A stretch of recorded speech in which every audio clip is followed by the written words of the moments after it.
Good evening everyone, and welcome to another edition of Football Family Feuds. I am doing this video whilst watching Arsenal play in Olympiacos in extra time. Yeah, we struggled to beat Bayern Munich on Tuesday, but Arsenal are struggling to beat Olympiacos in the Europa League, so that's levels for you.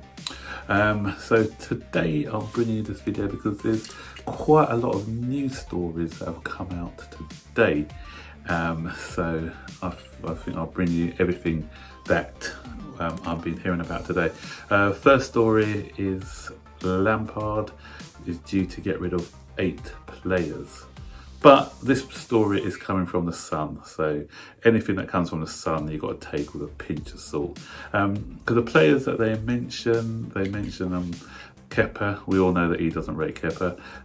Zuma, questionable, because although Zuma hasn't been playing of late, he's one of our better centre-backs. He's mentioned Ross Barkley, Willian, Pedro, and Alonso, I think, is another name that's been mentioned. But the ones that he didn't mention, as are the most interesting, he didn't mention Giroud and he did not mention Batshuayi. So bearing in mind that he badly wanted a striker in the summer, didn't get one, and he doesn't rate Batshuayi, I can't see Batshuayi staying beyond this season, and Giroud is not going to be signing a new contract, so he's gone at the end of the season. Maybe that's why they didn't mention him, I don't know. But there will be a clear out, because obviously Frank's not happy and some of the quality within the squad is found wanting. One of the other names he mentioned, which is interesting, is Jorginho. I mentioned him in my video yesterday, how I think that we can probably get an upgrade on him. So that was an interesting name on the list also. So with this exodus, or supposed exodus, that we're meant to be getting, can we be seeing a French revolution coming to the club? Because today we have been linked with Aour from Lyon, and Aour is a player that a lot of Chelsea fans are excited about. Can play in a number 8 role. Similar, he can play in that Jorginho role, but he's probably more similar to someone like a Ruben Loftus-Cheek, I'll say. Got a bit of everything.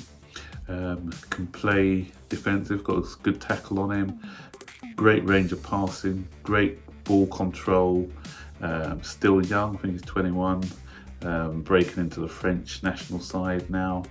And he was one of the standout performers when Lyon beat Juventus on yesterday.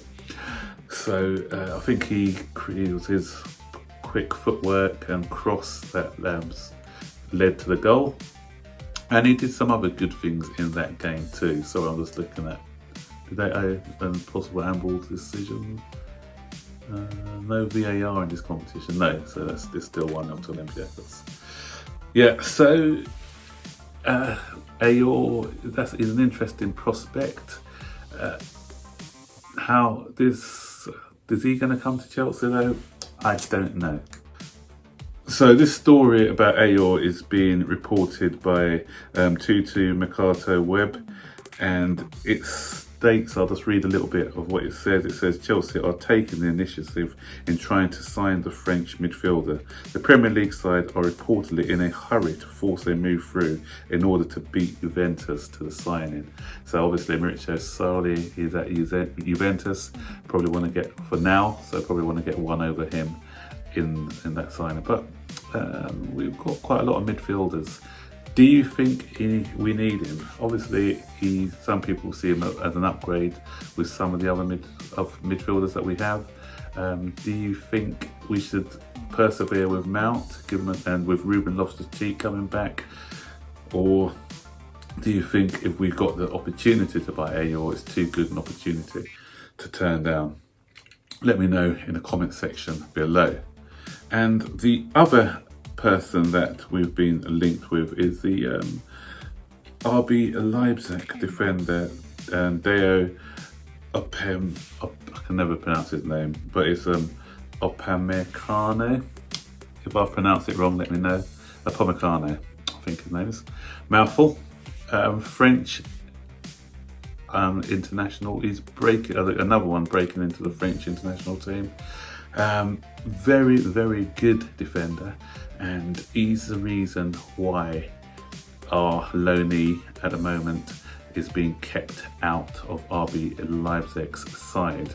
So Ampadu is there, but he's only played a handful of games for Leipzig because of the form of Upamecano. I was seeing him play a few times. Very, very promising young player who has it all. He's strong in the tackle, great in the air, excellent reader of the game, and because he used to play, apparently he used to play in midfield and up front, so he's got great control for a central defender, natural footballer, good range of passing, short and long.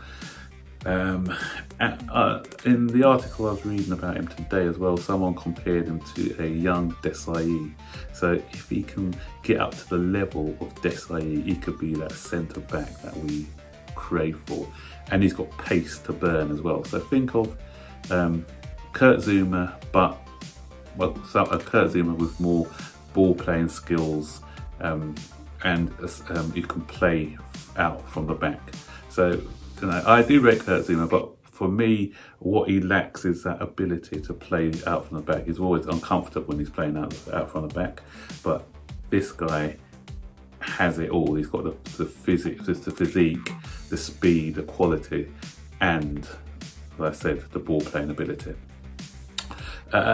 So could we be favourites? Because other clubs are going to be after him. I know Arsenal, the team, another chance for Olympiacos there, yeah, but I know that Arsenal are after him as well. But I say we may be favourites, and the reason why I said I think we could be favourites is because of the guy I mentioned before, Ampadu. We've loaned Ampadu out to Leipzig, and the fact that we've loaned out Ampadu to RB Leipzig, we are forming those relationships with them and opening doors with them. So maybe if we can do another loan, another year, season-long loan for Ampadu and Upamecano. Tell me how to pronounce his name, guys. Upamecano.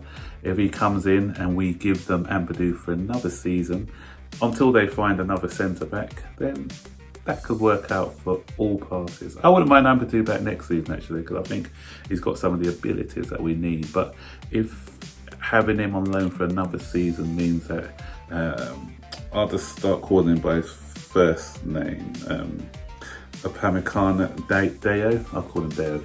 But if it means that Deo can come in, then I'm all for that. So we get Deo for next season, and then the season after, Ampadu comes back after another season at Leipzig, and obviously he will play more games because Deo is not going to be blocking his pathway.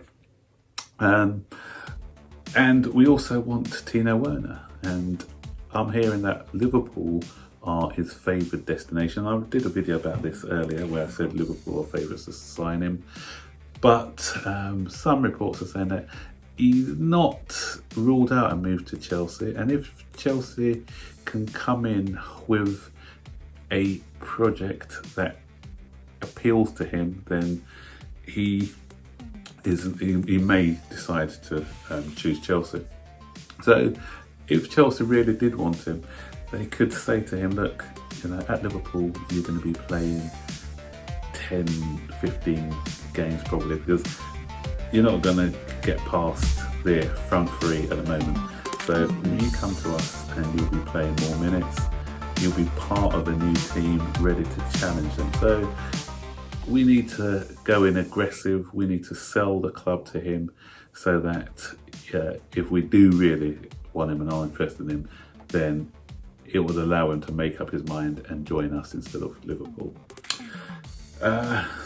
There's another story which is about Frank Lampard. I think the Express wrote this one, and it's not great.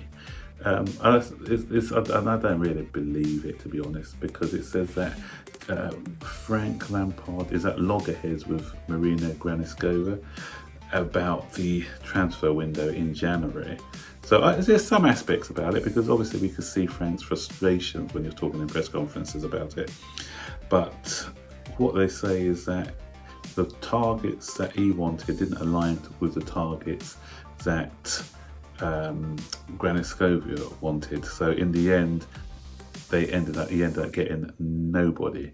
And this is Duncan Castle, who does a podcast. He's talking about that today. And because of the results as well, the results haven't been great for Chelsea. So what they're also saying is if the results don't pick up, then Granovskova is going to recommend to Roman Abramovich that he gets the sack. There's also other reports that I heard with regards to the goalkeeping situation. The fact that he's dropped Kepa, Marina Granovskova was instrumental in getting Kepa in as our world record signing, and they don't like the way that he's handled him. They don't like the way that he's handled Giroud.